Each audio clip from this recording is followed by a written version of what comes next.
I'm not dead!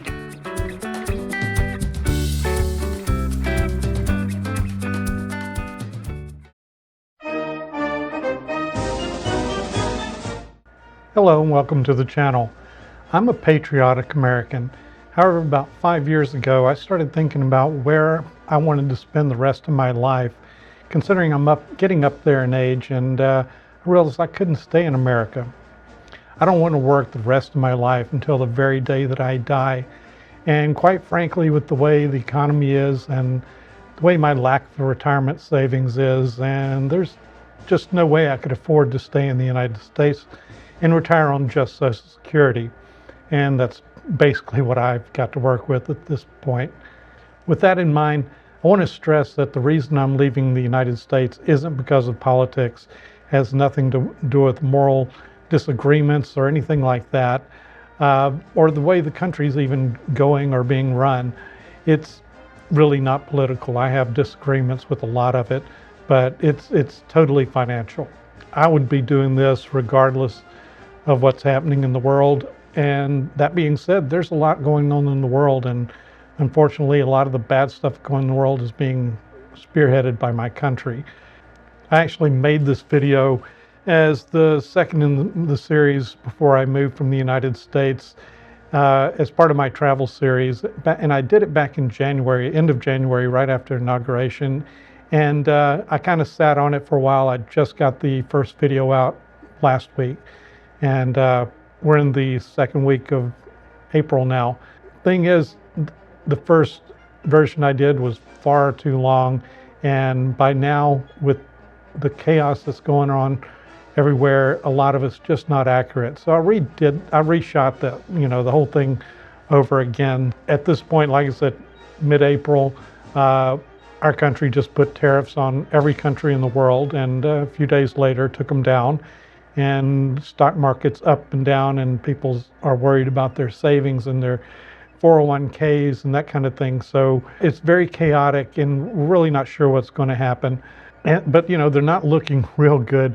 There's things about America. If I was an expat from a different country and I had lived in Asia or Europe my entire life, if you're considering moving to the United States for any long period of time, well, basically this video is to tell you about some things that you should consider.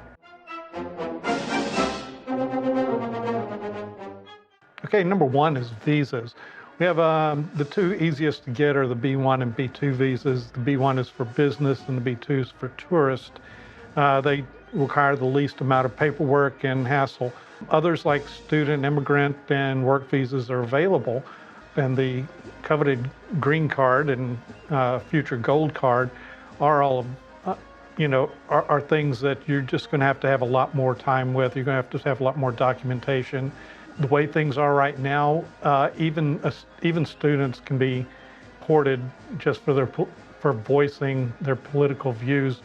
If it causes any kind of trouble, that you don't get the same kind of freedom of speech that citizens get. It's sad, but it's true. Number two, cost of living and the current exchange rate. Well, I don't keep up with the exchange rate, but the fact that the markets are in such chaos right now, the exchange rate is going to change. So keep an eye on that if you're planning to move here or stay here for any length of time. The cost of living in the United States is high. It's very high. According to Ed Voy, the average cost of living in the United States is between $2,500 and $3,500 a month. And that site, by the way, is geared towards foreign students. So if you have a family, expect that to be considerably higher. And students tend to live on less than the rest of us anyway. Other things about the economy here is you remember to tip. We tip all of our services, basically things like haircuts and food, not fast food, but pretty much every other kind of restaurant. Basically, if somebody is bringing you something to your table or doing something more than just taking money, they kind of expect a tip. And you can expect to pay 20 to 30% for a tip, depending on how well you feel they deserve it, kind of. Another thing with the cost of living is local taxes. 50 states, 50 different tax rates, and within those 50 states there are plenty of urban areas, big cities that have their own tax structure. So the price you see on goods in the store are not including tax. That's taken up at the counter. So just keep that in mind. Our states with the lowest cost of living are Arkansas, Mississippi, Alabama, South Dakota, Iowa, North Dakota, Oklahoma, and West Virginia. And the states with the highest standard of living or cost of living is Hawaii, Alaska, and Vermont. California and New York are on that list too, but they didn't show up on the search I did, so I'm not sure exactly where, but they're expensive to live in too, especially if you think San Francisco or New York City, it's really high.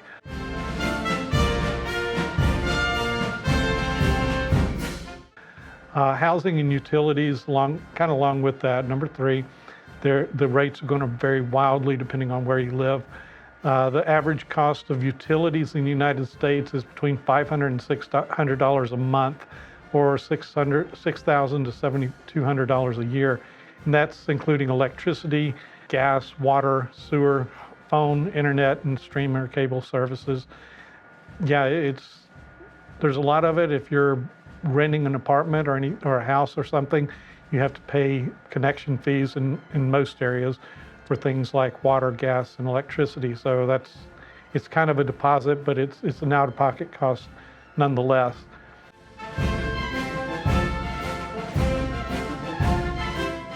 Number 4 is healthcare. You probably have heard that we hate our healthcare. It's great quality.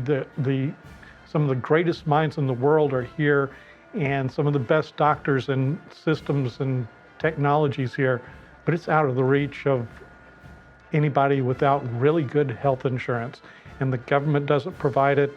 Obamacare a few years ago helps. It makes it a little more affordable for a lot of people, but basically you're expected to work until you can't work anymore, and your employer is expected to insure you, and most don't. Big companies do in general, but services sector by and large do not, or it's substandard insurance. So you really don't want to get caught having particularly difficult any kind of surgeries or anything like that in the United States without really good health insurance, and expect to pay top dollar for it. So the rule of thumb is don't get sick here. Number 5 is language and culture. And it's always a smart idea to study a culture before you decide to join that culture. Television, radio, television, movies, and social media, all that stuff, United States has been well documented. We made a huge proportion of the movies that are out there, so we know that you have skewed ideas about our culture and things like that, because movies and TV aren't real life. No, really, they're not, especially if you younger people. It's not real life. Americans are welcoming. We're very friendly people. Most of us were raised to be friendly, to have a default at friendliness and helpfulness. However, we weren't necessarily taught to be sincere about it. We will help you. We will be friendly to you. We will give you directions, that kind of thing. Well, most of us will. There's a thing called Southern hospitality here in the Southern United States, and it exists. People will help you as much as they can, but that doesn't mean they respect you. As soon as you turn your back, this is window dressing, this is wrapping paper, this is bullshit. They really don't love you because they smile at you. This is not Thailand. It's not the land of smiles, although we smile a lot too. Don't think it's universal though. There's a lot of people, again, with the way things have turned in this country in the last few years, there's a lot of people who have very racist or just negative views on people from other countries or other cultures, And they're far more emboldened now to react to people who speak in a foreign tongue or have an accent. They're far more likely to be vitriolic. So just be aware of that. When we do get behind something and become united, this is a big country. We have a lot of money, we have a lot of power, and we got a lot of guns. So we have the ability to wield awesome power for good or for bad.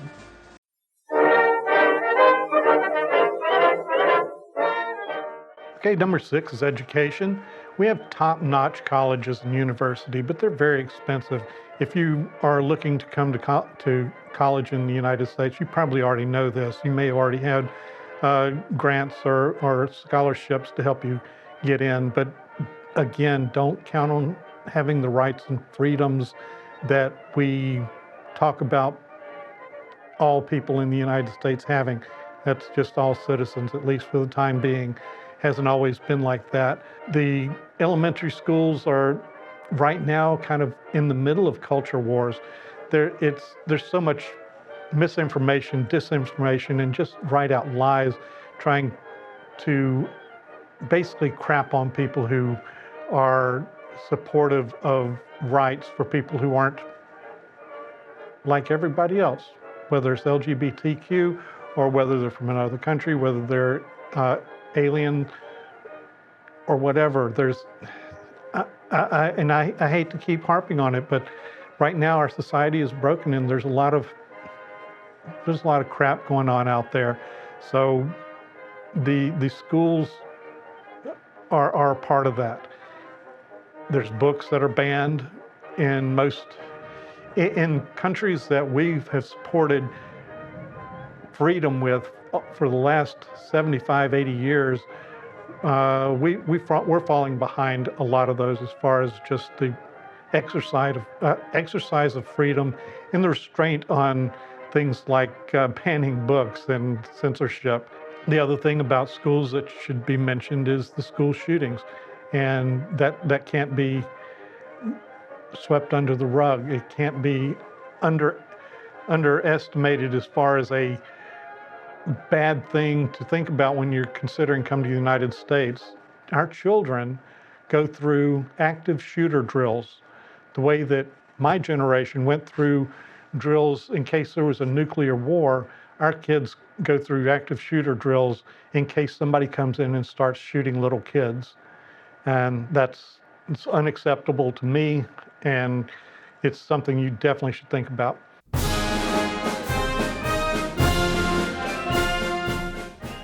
Number 7 is transportation. Well, gas is expensive. Right now in Georgia, it's about a little over $3, almost $3.50 a gallon. In California, it's over $5 a gallon. Our transportation system is not non-existent, but unless you're in a really large city like New York or maybe Chicago, the public transportation systems are really, really insufficient in this country. Expect to drive, and I hate to say that because the buses here in Atlanta don't go everywhere. The rail system doesn't go nearly as far as it should, although it does go right to the airport. That's very convenient. But most places in the United States, you're going to need some kind of alternate transportation if you normally take public.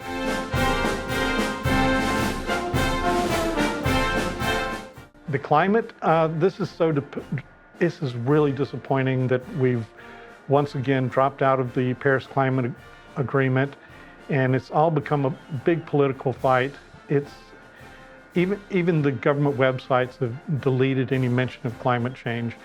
It shouldn't be political. We should, I shouldn't have to tell you this. If you're from Europe, most Europeans at least take it seriously. A lot of Asians take it seriously. For some reason, there's a disturbingly big part of this country that do not take it seriously.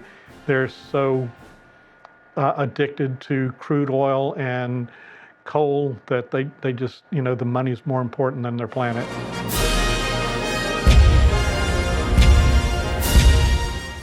Speaking of safety, and that being one of the main things that people are concerned about when they go to a new country, our violent crime is down, but we're very well known for having it.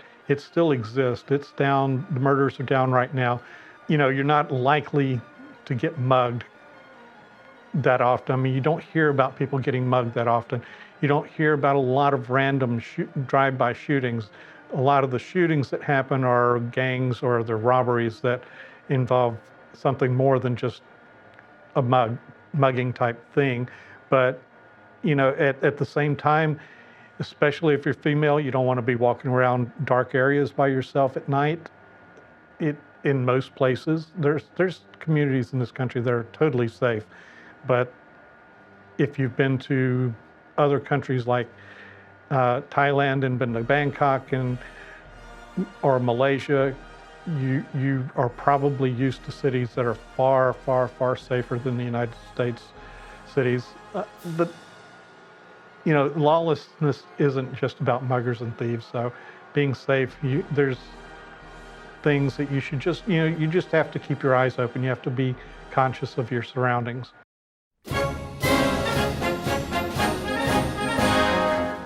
And number 10 is guns. And our lust for guns here in the United States is famously insatiable. We lust for them so much that after when I mentioned the school shootings, there's been dozens and dozens of school shootings, little children getting blown away by adults or even other kids, and hundreds of mass shootings which involve four people getting shot or more.